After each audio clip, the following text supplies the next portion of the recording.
KSRTC ഇന്ധന വിതരണത്തിൽ വൻ പരിഷ്കാരത്തിനൊരുങ്ങി ഗതാഗത വകുപ്പ്. നിലവിൽ ഇന്ത്യൻ ഓയിൽ കോർപ്പറേഷനുമായുള്ള കരാർ അവസാനിപ്പിച്ച് പുതിയ ഓപ്പൺ ടെൻഡർ വിളിക്കാനാണ് ഗതാഗത മന്ത്രിയുടെ തീരുമാനം. പൊതുമേഖലാ സ്ഥാപനങ്ങൾക്ക് പുറമെ സ്വകാര്യ ഇന്ധന കമ്പനികൾക്കും ടെൻഡറിൽ പങ്കെടുക്കാൻ അവസരം നൽകുന്നതോടെ വലിയ രീതിയിൽ ലാഭമുണ്ടാക്കാൻ കഴിയുമെന്നാണ് ഗതാഗത വകുപ്പിന്റെ കണക്കുകൂട്ടൽ. ഡെഡ് മൈലേജ് കട്ട് ചെയ്യുമ്പോൾ അത് വലിയൊരു ലാഭം ഉണ്ടാക്കും. മാത്രമല്ല, ഞാനൊരു പരസ്യം ചെയ്യാൻ തീരുമാനിച്ചിരിക്കുന്നു. കഴിഞ്ഞ കുറേ വർഷങ്ങളായി ഒരു പ്രത്യേക ഒരു ഓയിൽ കമ്പനിയിൽ നിന്നാണ് നമ്മൾ സാധനമാണ്, ഡീസലുമാണ്. യാതൊരുവിധ ആനുകൂല്യം നമുക്ക് കിട്ടുന്നില്ല. ഞാനൊരു ടെൻഡർ വിളിക്കാൻ തീരുമാനിച്ചിരിക്കുന്നു.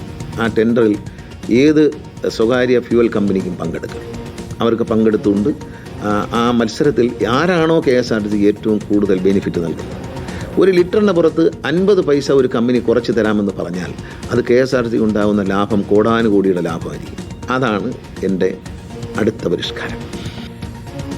ആഷൻ ഡിയേഗോ നമുക്കൊപ്പം ചേരുന്നു. Good evening Ashan Diego. ഒരുപാട് പരിഷ്കാരങ്ങൾ ഇതിനകം തന്നെ കൊണ്ടുവന്നിരിക്കുന്നു. എന്താണ് ഈ പുതുവർഷത്തിൽ പുത്തൻ പരിഷ്കാരം മന്ത്രി പറയുന്നത്?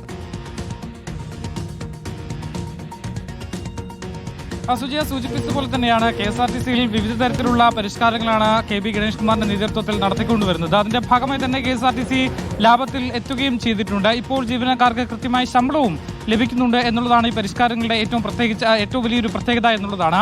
ഇപ്പോൾ എന്തായാലും മന്ത്രി പുതിയൊരു പരിഷ്കരണത്തിന് കൂടി ഒരുങ്ങുന്നു എന്നുള്ളതാണ് നമുക്ക് മനസ്സിലാക്കേണ്ടത്.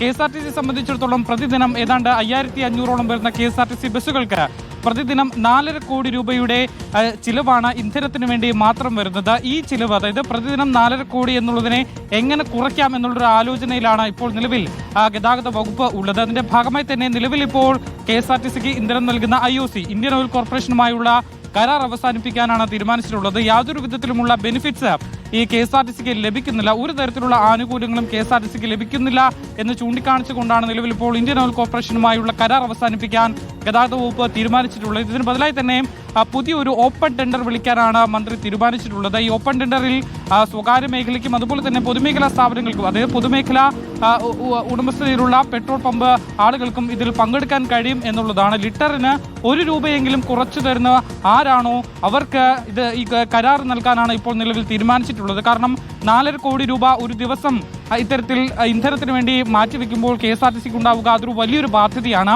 ഈ ബാധ്യതയെ എങ്ങനെ കുറയ്ക്കാം എന്നൊരു ചിന്തയിൽ നിന്നാണ് നിലവിൽ ഇപ്പോൾ ഈ ഡെഡ് മൈലേജ് ഓപ്പറേഷൻ എന്നുള്ള ഈ ഒരു ഓപ്പറേഷനിലേക്ക് ലാഭമുണ്ടാക്കുന്ന ഒരു നീക്കം എന്നാണ് മന്ത്രി തന്നെ വിശേഷിപ്പിക്കുന്നത്. ലാഭമാകുമോ ഇന്ധന വിതരണത്തിൽ ഈ പരിഷ്കാരം വരുമ്പോൾ എന്ന് പറയാൻ നമുക്ക് കാത്തിരിക്കാം. നമ്മുടെ വണ്ടിയല്ലേ, കുറച്ച് മെച്ചം ഉണ്ടാക്കട്ടെ.